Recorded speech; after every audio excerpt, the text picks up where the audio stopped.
Vai fazer o concurso da Prefeitura de São Paulo e quer aprender de uma maneira bem dinâmica e objetiva? Fique ligado neste vídeo porque a nossa preparação começa agora.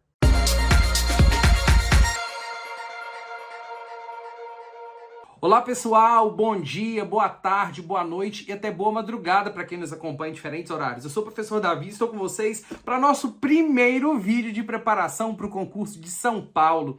Que bom estar com vocês nessa preparação que há muito tempo nossos alunos já me cobram e eu consegui agora direcionar essa atenção para vocês e daqui para frente a gente vai caminhar juntos rumo a esse edital, a essa prova e a tão sonhada preparação. Para quem conhece o nosso trabalho, continue porque tem coisa boa vindo por aí. Para quem está aqui pela primeira vez, seja muito bem-vindo. Nosso canal, o maior canal de conhecimentos pedagógicos do Brasil, e eu tenho certeza que vamos te ajudar na sua preparação para o concurso de São Paulo.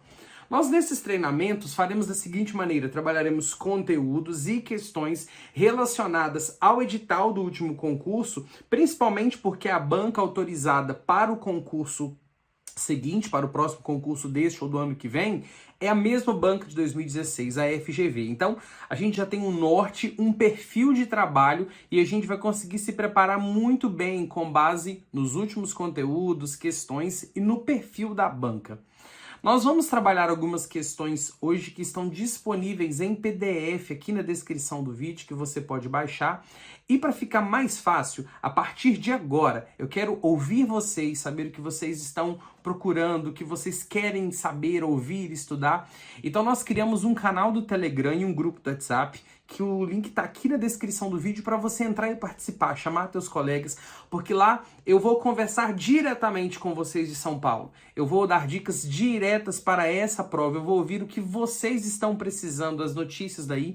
Então a forma de eu dialogar diretamente com vocês vai ser o grupo do WhatsApp e o canal do Telegram. E eu quero que você não só entre, mas compartilhe com seus colegas para a gente construir uma grande rede e montar um processo de preparação e treinamento muito consistente e que te ajude, ok? Aqui no Espírito Santo, onde eu moro, eu consegui nos concursos daqui acertar muitas questões que caíram nas provas, acertar temas de redações, e eu não quero fazer diferente com vocês. Eu quero fazer ainda mais, podendo ir mais longe, e é para isso que a gente está começando antecipadamente e vamos arrebentar nessa prova. Vem comigo aqui pro cantinho da tela. Você que está chegando aí, já deixa o seu nome e qual a tua cidade, o bairro aí da Grande São Paulo, que eu quero conhecer melhor você. Vamos fazer o seguinte, a gente vai trabalhar algumas questões do concurso anterior que falam de temáticas sobre avaliação, currículo, interdisciplinaridade e durante a questão eu comento e faço algumas observações com vocês, beleza? Vamos lá para a primeira questão. Essa questão é uma questão sobre avaliação, então vamos lá. Patrícia, professora de matemática do 9º ano, informou a coordenadora pedagógica que para avaliação da aprendizagem dos seus alunos nesse bimestre, aplicaria apenas um teste ao final da etapa escolar. A coordenadora pedagógica explicou à professora que esse procedimento não seria possível, pois essa metodologia avaliativa não estava adequada para acompanhar o processo de aprendizagem dos alunos ao longo da etapa, além de contrariar o regimento da escola e até mesmo as indicações legais nacionais e municipais. A coordenadora pedagógica, a partir da legislação educacional nacional, justificou sua resposta, informando que... Então vamos lá. A professora Patrícia, de matemática, ela disse para a coordenadora pedagógica que só vai aplicar uma prova no final do bimestre, apenas esse teste, e que durante o tempo, o trimestre, não aplicaria nenhuma prova. A coordenadora, ao ouvir isso, ela constatou que era uma forma equivocada de avaliação. Não vou falar nem errado, né? Porque às vezes o professor tem essa visão de uma forma equivocada, porque muitos dos professores, inclusive os mais novos, que talvez não aprofundaram-se em didática na faculdade, o espelho de aula que eles têm é o modelo que eles foram ensinados na escola. E talvez nós passamos por um processo de avaliação enquanto alunos da educação básica que era muito tradicional, que não valorizava o nosso processo, de desenvolvimento integral. Então a professora Patrícia tinha essa visão equivocada. E a coordenadora pedagógica, ela achou estranho. Por quê? Vamos lá para a LDB, Lei de Diretrizes e Bases. A LDB, ela fala de avaliação da educação básica no ensino fundamental e médio, porque é onde conta ponto, né? Na educação infantil é só qualitativo, sem finalidade de promover. mas no Fundamental e Médio, ela fala que a avaliação deve ser contínua e cumulativa, com prevalência dos aspectos qualitativos sobre os quantitativos. O que isso quer dizer? Contínua. Continua sempre, sempre acontece, no início, no meio e no fim. E cumulativo, porque vai acumulando-se durante o período, bimestre ou trimestre, tudo aquilo que o aluno fez. Então a avaliação tem esse caráter, e mais qualitativo do que quantitativo, porque avalia-se mais a qualidade. A forma como ele potencializou o seu aprendizado, como ele avançou em relação às suas limitações, aos seus objetivos individuais. Então essa avaliação qualitativa ela precisa ter um peso maior. E inclusive as avaliações que acontecem durante todo o bimestre ou trimestre, trabalhinhos, atividades em grupo, debates, maquetes, cartazes, leituras, tudo isso precisa ainda valer mais ponto do que aquelas provas no final do trimestre, que podem acontecer, mas não podem valer mais do que as avaliações do processo. Então, nesse sentido, a coordenadora pedagógica justificou sua resposta com base na legislação nacional. Então, nacional é LDB, mas a gente não só tem LDB no edital da FGV, como alguns documentos sobre avaliações, indagações do currículo, sobre currículo e avaliação do Ministério da Educação e também indagações curriculares do município de São Paulo, que vão caminhar nessa mesma perspectiva. Então, com base nisso, a pedagoga justificou sua resposta falando que, letra A, eu quero que vocês analisem, vamos lá? Rapidinho aí para vocês analisarem e escrevam a resposta. Vamos lá? Letra A. A avaliação da aprendizagem deve ser contínua e cumulativa, com prevalência dos resultados ao longo do período sobre os eventuais provas finais. Tá certo, hein? Certíssimo. Deixa eu só dar um ok de verdinho aqui, mas vamos ler as outras, porque sei lá, não vai que a gente deixar uma palavra passar em branco. Vamos lá. B. A avaliação da aprendizagem deve ser somativa, com prevalência dos resultados das provas finais. Não, ela pode ser somativa naquela prova final, apenas com esse caráter de nota, mas a visão que se propõe hoje é uma avaliação formativa até na prova final, uma visão de formar e que a avaliação não tem um fim em si mesma. Então, letra B está errada. Letra C. A avaliação da aprendizagem escolar de caráter classificatório tem como objetivo selecionar os alunos que serão promovidos para a série seguinte. Então, a avaliação não pode ter um caráter classificatório. Porque o processo classificatório, ele entende que a avaliação é apenas para falar quem é o primeiro, segundo, terceiro, ou classificar como aprovado ou não aprovado. Então, essa visão, ela é uma visão excludente. Então, a gente precisa entender que a visão não é classificatória, é uma visão de promoção do aluno, de promover o seu aprendizado. Então, a letra C está equivocada e o objetivo não é selecionar quem vai, o objetivo é ensinar, a avaliação ensina. D. A avaliação da aprendizagem dos alunos é facultativa. A gente tem que fazer. Não pode ser tudo na prova final, mas tem que ter avaliação, tá? Sendo realizado caso seja opção pedagógica da escola. Não, tem que ter avaliação. A avaliação da aprendizagem dos alunos é dispensada na atual legislação. Gente, tá muito fácil isso aqui, então. Se você tiver o mínimo de noção aqui, você vai eliminar umas aqui, porque tem muita coisa assim boba mesmo. É dispensado devido às divergências, não. Na letra A aqui, com certeza, A de aprovado, começamos aí bem, tá? Observação, pode ser impressão minha, mas nas questões que eu procurei, não só essa, a FGV tem muita letra A resposta, ok? Tem muita letra A nas respostas e todas as perguntas são contextualizadas. Dificilmente uma perguntinha isoladinha. Complete a frase. Geralmente são tudo contextualizado assim com alguma situação. Quem começou acertando aí? Quem já começou com o pé direito? E quem chegou depois aí, dá o like, inscreva-se no nosso canal e mande o link deste vídeo para o grupo de professores de São Paulo da tua escola ou que vão se preparar para esse concurso, para eles também assistirem e participarem conosco. Bora para a segunda questão, arrebentar nessa aula de hoje. E no final tem o nosso concursômetro. Quando chegar lá você vai ver tanto que é top e bacana. Vamos lá, falar também de avaliação, ok? A avaliação da aprendizagem dos alunos é um processo complexo. Então, a avaliação, gente, é processo, não é um instante, não é um momento. Aquela provinha que a gente aplica é um instrumento avaliativo, mas a avaliação é o processo que visa verificar o aprendizado do aluno e redirecionar a nossa prática com vistas a ensinar o aluno da melhor maneira possível, oferecendo uma educação de qualidade. A sua prática no contexto escolar está relacionada às experiências, à fundamentação teórica, aos valores e às representações dos educadores. Fernandes e Freitas, no texto Currículo e Avaliação, que é um texto do MEC que estava no edital passado, eu creio que vai estar nesse, apresenta alguns equívocos comuns entre os professores sobre a avaliação. Com base no fragmento acima, vamos analisar as assertivas a seguir. Quando tem que analisar as assertivas, eu vou lá para o final para ver se está pedindo as certas, erradas, o que está pedindo. Deixa eu só ver aqui. Segundo os autores, assinale a opção que apresenta os equívocos entre os professores sobre a avaliação. Então, os equívocos é errado. Então, eu vou ver quais são erradas. Então, vou ter que ver qual que está certo e qual que está errado. Vamos lá.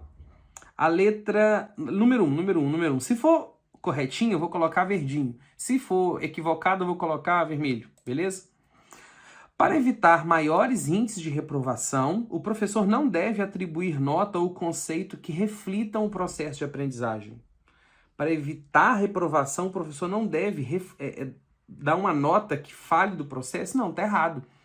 A reprovação a gente não evita omitindo o resultado e o processo. Eu preciso explicitar os resultados do processo de aprendizagem a fim de direcionar minha prática. A 1 está equivocado, tá vendo? Não deve atribuir nota que reflita o processo. Não, a 1 está equivocada. Concorda comigo? Vamos para a segunda. A avaliação da aprendizagem é inerente ao processo escolar, ou seja, ela faz parte, ela nasce ali e deve acontecer independentemente da organização da escola. Ou seja, a avaliação faz parte do processo escolar, do processo de ensinar, é natural. E ela acontece independente da forma como a escola se organiza. Independente se é prova, se é teste. A avaliação é a verificação. Então, a 2 está correta. Está certinho, porque a gente sempre avalia, faz parte do ensinar. Eu ensino e melhoro a minha prática porque eu verifiquei se eu estou bem, se eu estou mal, se o aluno conseguiu. Então, a avaliação é inerente do processo.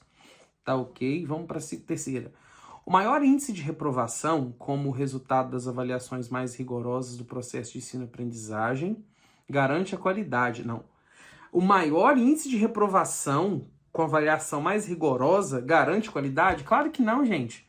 A avaliação não tem que ser rigorosa, a avaliação ela tem que ser específica. A avaliação tem que avaliar o que queremos descobrir sobre o aluno, o que ele aprendeu. Agora, reprovar muito e avaliação muito rigorosa não é sinal de que o aluno aprendeu de maneira alguma. Isso não reflete a qualidade, nem garante. Isso não garante a qualidade do ensino, ok? Então, quando muitos alunos reprovam, para mim, evidencia que o ensino foi ruim. Então, se a gente tem uma leva grande de reprovados, isso é muito mais pior do que melhor. Então, foi-se a época daquele professor bom, era o professor que reprovava todo mundo. Gente, isso não existe. O professor bom é aquele que ensina a todos e consegue desenvolver um processo que todos consigam aprender. Então, vamos lá. Opção que representa os equívocos. A 1 e a 2, 1 e a 3, né? Estão equivocados. Vamos lá? Quais apresentam 1 e 3 somente? Exatamente. Letra A, 1 e 3 representam equívocos. Então, letra A de aprovação. Beleza? Quem já acertou as duas? Coloca aí que eu quero ver, hein? Quem já acertou as duas? Vamos para a terceira. Pessoal, quem gosta de responder questões, siga o Instagram do Professor Davi. Vai lá no Instagram, Professor Davi, professor.davi. E lá todos os dias eu posto um quiz nos stories que você clica e responde na hora, te ajuda bastante, além das dicas que eu posto no feed diariamente para te ajudar na preparação. Bora lá conhecer o nosso Instagram, ok? Então agora nós vamos falar de interdisciplinaridade. Deixa eu só pular aqui para vocês, deixa eu voltar aqui para vocês não lerem a questão. Vamos lá, falar de interdisciplinaridade. Quando a gente fala de interdisciplinaridade, a gente está falando de uma forma de organização de disciplinas, ou seja, organização disciplinar. E a interdisciplinaridade, principalmente a partir das diretrizes curriculares nacionais para a educação básica, elas têm um grande campo de atuação, pois as DCNs para a educação básica falam que o ensino deve ser trabalhado de forma interdisciplinar e transversal. Mas a transversalidade está no âmbito pedagógico e a interdisciplinaridade no âmbito curricular. Por quê? A interdisciplinaridade fala da interação entre disciplinas para fortalecer essas disciplinas, mas sem que essas disciplinas percam suas características ou percam suas identidades próprias. Então, veja só, a interdisciplinaridade ela tem como objetivo realizar um trabalho integrado entre disciplinas, fortalecendo ambas as disciplinas, mas sem necessariamente elas perderem suas características. Eu posso trabalhar junto com outro professor, um tema que é comum e que dialoga entre nossas disciplinas, mas eu vou continuar trabalhando matemática, eu sou professor de matemática, ele vai continuar trabalhando história, arte, geografia, e a gente vai integrar algumas dinâmicas, mas nós teremos nossas metodologias, nossa avaliação, cada um dentro da sua disciplina, ok? Mas a ideia é reforçar, assim, que as disciplinas percam sua identidade, sua característica e seus objetivos. Vamos lá. O professor de matemática do 6º ano propôs ao professor de história da mesma série que desenvolvessem um trabalho interdisciplinar sobre a origem da álgebra entre os árabes, propondo um estudo sobre a origem dos números e a história de diferentes povos e culturas. O professor de história, que nunca tinha participado desse tipo de atividade, perguntou ao colega se, para desenvolver o trabalho, seria necessário abrir mão do objeto de estudo específico da sua disciplina. Com base em sua experiência e nos documentos oficiais da rede municipal de ensino, o colega de matemática explicou que o trabalho interdisciplinar... Vamos lá, então. Então, matemática, geralmente no 6º ano, 7º ano, trabalha muito com arte, história. Quando trabalha números romanos, eu já trabalhei com professor de história, que trabalha sistema de numeração egípcio. Então, a gente tem essa ideia. Quando a gente trabalha a origem da álgebra lá com os árabes, a história dos árabes, a história da álgebra, ela intercala, ela dialoga com conteúdos do 6º ano para a história. Então, a gente pode fazer um trabalho junto para torná-la mais dinâmica, atrativa, para fazer essa participação especial de um professor no conteúdo do outro. Mas o professor de história não era familiarizado com essa dinâmica de interdisciplinaridade. Ficou com medo de ele perder e ter que abrir mão do conteúdo dele em detrimento da matemática. Mas o que ele perguntou para o professor de matemática? Como que a gente vai fazer? Então o professor de matemática falou que não, que a gente não perde a característica da nossa disciplina, que a gente fortalece ela e tal. Mas antes de prosseguir, as questões da FGV, principalmente com base no edital e nos conteúdos de São Paulo, elas são muito contextualizadas em situações problemas. Então, todas as vezes, preste atenção, que você for estudar um documento curricular de São Paulo ou um documento para sua prova, todas as vezes que derem um exemplo, numa escola um professor, você marca, aquilo vai ter uma grande chance de vir a questão. Marca porque pode vir a questão. Todos os textos que marcam um professor ou exemplo de sala de aula vão virar questão. Então, anotem isso aí para seu estudo. Então, vamos continuar aqui. Então, com base na experiência que a gente tem e nos documentos da rede municipal de São Paulo, o colega de matemática explicou que o trabalho interdisciplinar, permite que cada área de conhecimento amplie sua abrangência a partir da relação com outras áreas do conhecimento, ou seja, que a matemática amplie sua abrangência, consiga falar sobre assuntos ou sobre temas ainda mais abrangentes quando ela dialogar com história. Interessante, de fato isso acontece. Eu vou deixar o A em stand-by aqui para a gente ler as outras. B. Pressupõe que as áreas de conhecimento se distanciem de seus objetos para proporcionar relação... Não... Para proporcionar relação com as demais, as áreas não distanciam-se dos seus objetos de conhecimento. Ela não vai fugir do seu conteúdo para aproximar, ela vai manter a sua, só que ela vai encontrar pontos de convergência. B está errado. C. Articula os conhecimentos das duas áreas de conhecimento, ok. Negligenciando os objetivos específicos que são próprios? Não, está errado. Articula os conhecimentos, mas os objetivos de cada disciplina se mantêm. Então, veja, interdisciplinaridade. Eu vou trabalhar os conteúdos juntos, mas cada disciplina vai manter sua metodologia, suas características e seus objetivos, beleza? Eu acho que é A mesmo, hein?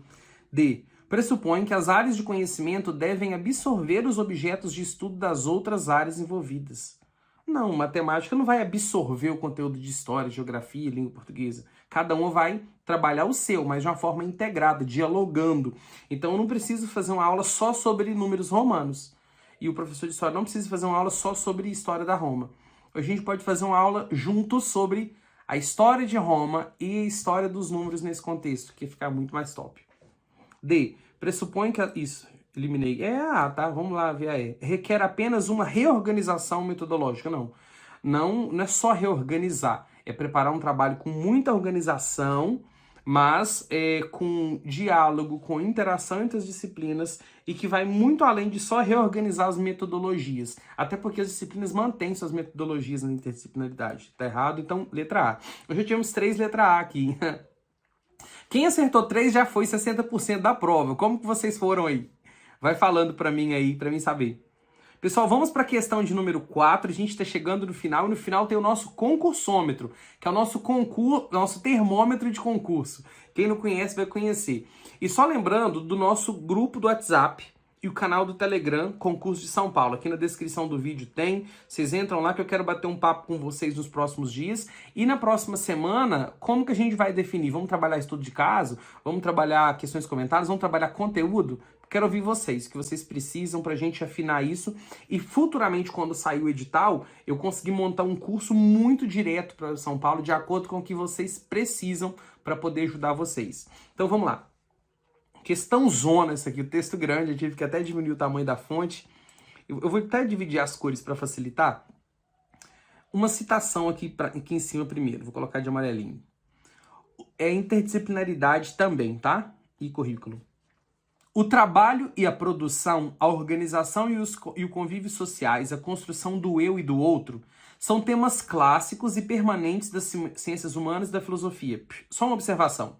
Essa questão aqui vai falar especificamente sobre essas áreas, porque é uma questão de uma prova de professor de sociologia. Então, quando falar assim, da área de ciências humanas, não é que a gente está excluindo as outras áreas, e pode estar errado, porque se fosse uma pergunta geral, só da área de humanas, uma área de, a interdisciplinaridade deve ser trabalhada só na área de humanas. Não.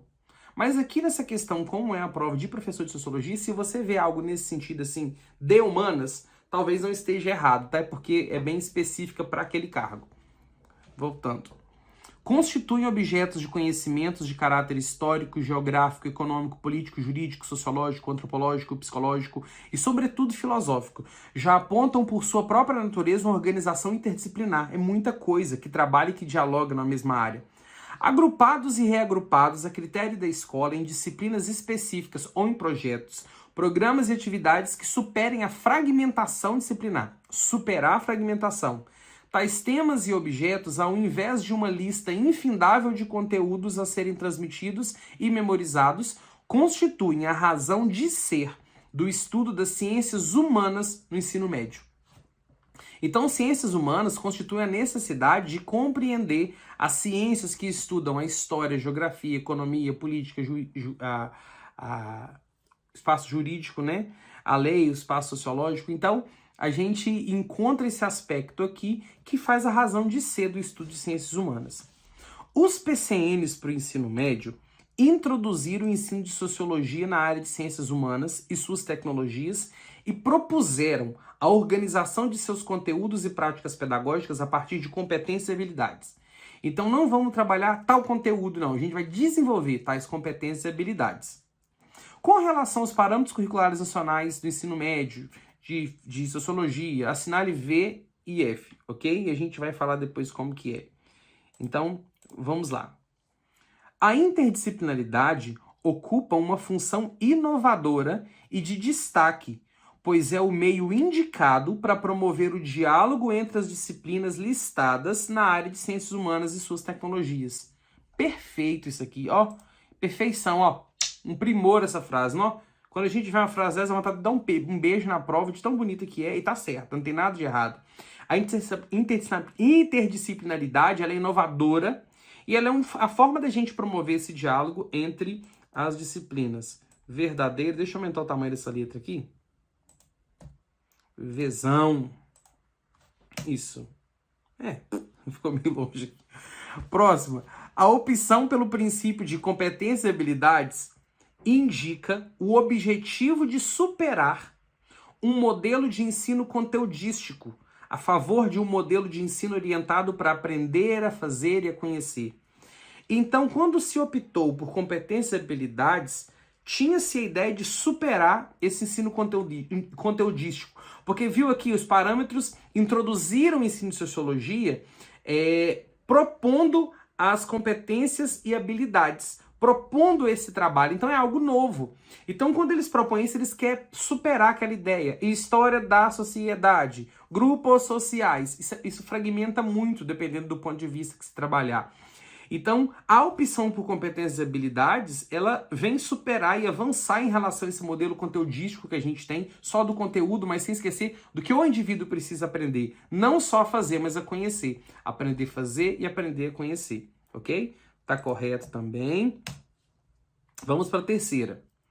Os temas clássicos indicados permitem introduzir os alunos nas principais questões e abordagens enfocadas pela história, sociologia, antropologia, entre outras disciplinas. Então, os temas clássicos que a gente falou aqui, que está evidenciado, e aqueles que estão presentes na sociologia, permitem a gente integrar muito conteúdo, porque sociologia fala da sociedade, e sociedade somos nós, estamos nela e para ela vivemos e trabalhamos. Então, os temas clássicos permitem introduzir o aluno em questões e abordagens voltadas para a nossa história, para a sociologia, antropologia, entre outras disciplinas. Tá correto também, beleza? Tudo certinho.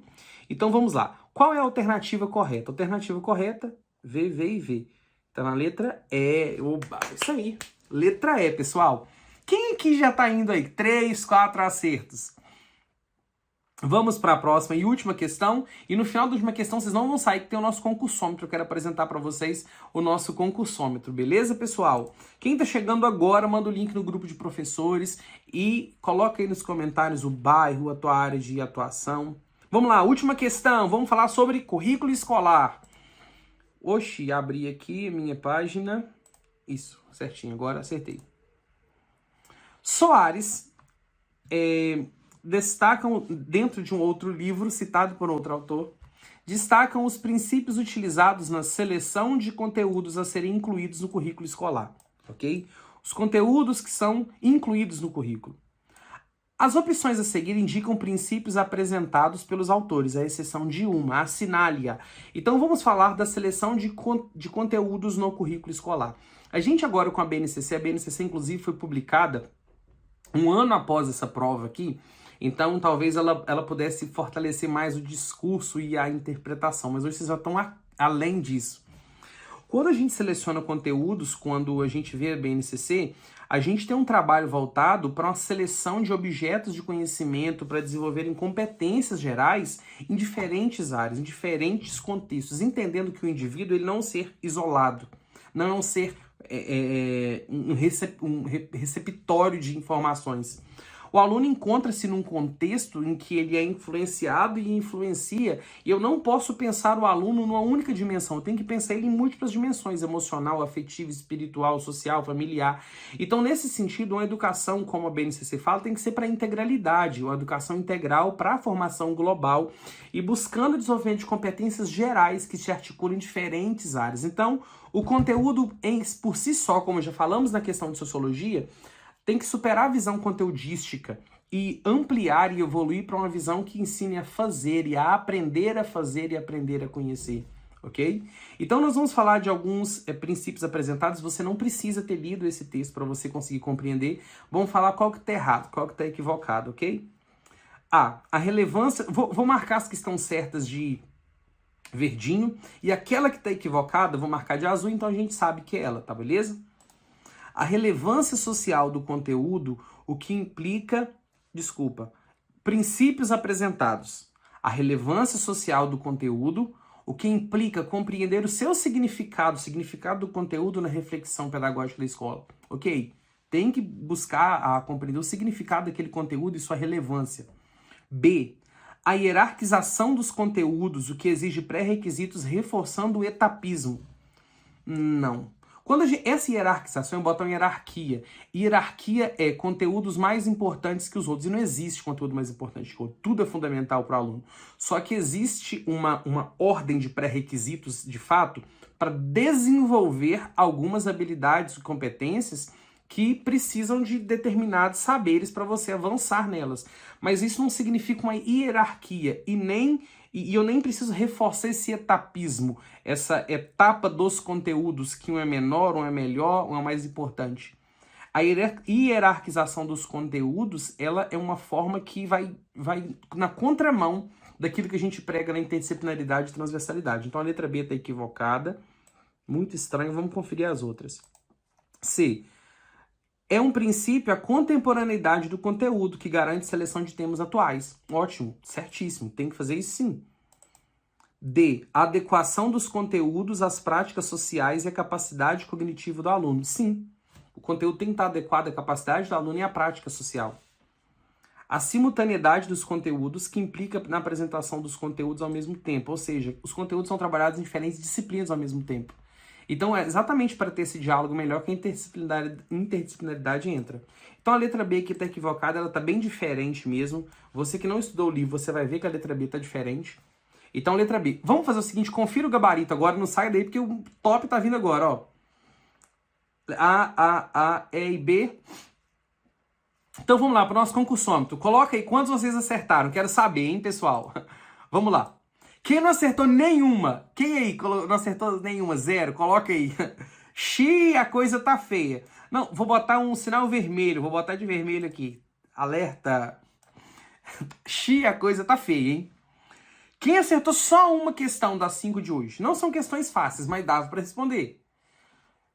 Pode e deve melhorar. O sinal amarelo para você aí, tá? Deve melhorar. Inclusive, você vai voltar que semana que vem, na nossa próxima aula de treinamento para São Paulo, e vai tirar mais e falar, professor, eu melhorei meu resultado. Quem aí acertou 2 ou 3? A metade de 5 é 2,5. Então, vou botar 2 e 3 aí, parabéns, em cima da média de aprovação. Vou colocar um verdinho aqui para você, sinal verde, pode seguir, mas melhora. Porque concurso de São Paulo não é só tirar nota, não. Você tem que ter uma nota de corte. A nota de corte vai ser bem alta, porque a galera daí estuda. Então, pessoal, ó, bora melhorar. Quem acertou aí 60%, 50%, tá de boa para hoje. Agora vamos lá, hein? Quem acertou 4? Uau, você arrebentou. Gente, errar só uma é muito difícil, muito. Então se você acertou 4, cara, você vai dormir hoje muito mais feliz porque você arrebentou. Agora, quem acertou as 5 questões? Não, eu acho que ninguém acertou as 5, não. Não tem como. Se você acertou, coloca aí. Se você acertou as 5... prepare os documentos da posse, porque tua aprovação tá mais perto do que você pensa. Já coloca no envelope, porque vai assumir a vaga, hein? Eu tô falando sério. Pessoal, o concursômetro é apenas uma forma de dinamizar a nossa aula, tornar um pouco mais dinâmica, mas volta aqui a tela aqui grande para mim falar com vocês. Quero agradecer quem participou dessa aula e vamos fazer o seguinte, eu vou estar com vocês até a prova e eu quero te ajudar, assim como eu ajudei milhares de alunos aqui no Espírito Santo e em diferentes municípios do Brasil, para a gente conseguir um ótimo resultado e você ser aprovado no concurso de São Paulo. Eu preciso da sua ajuda também. Eu quero que você coloque para mim aqui nos comentários os conteúdos que você quer que eu trabalhe, o tipo de questão discursiva, o perfil da banca, para a gente analisar nos próximos vídeos. E agora uma outra ajuda importante, ajuda a divulgar o meu trabalho. Mande o link dessa aula para um colega, mande o link dessa aula para o seu grupo de professores para conhecer o trabalho do professor Davi, para a gente criar um grupo forte e eu poder dedicar ainda mais tempo para vocês nessa preparação. E não se esqueçam de entrar no grupo do WhatsApp e do Telegram, porque eu quero conversar diretamente com você e a partir de semana que vem fazer aulas muito mais alinhadas com aquilo que vocês precisam e desejam. Pessoal, foi um prazer estar com vocês. Desejo que Deus abençoe vocês em cada etapa dessa preparação. O edital não saiu ainda, mas a gente já sabe que vai ser FGV. Então a gente já tem um norte, já tem um direcionamento. E hoje não tem esse negócio de correr atrás. Correr atrás tem muita gente. Ganha quem corre na frente. Então comece hoje, da forma como você está, com o recurso que você tem. Eu tô junto, a gente vai ter uma trajetória gratuita aqui no YouTube. Se vier curso depois do professor Davi, é outra história, mas eu vou estar aqui independente até o dia da prova no YouTube com vocês e eu quero te ajudar. Um grande abraço, foi um prazer estar com vocês. Eu tenho certeza que a nossa caminhada vai ser muito alegre, dinâmica e exitosa. Tchau, pessoal!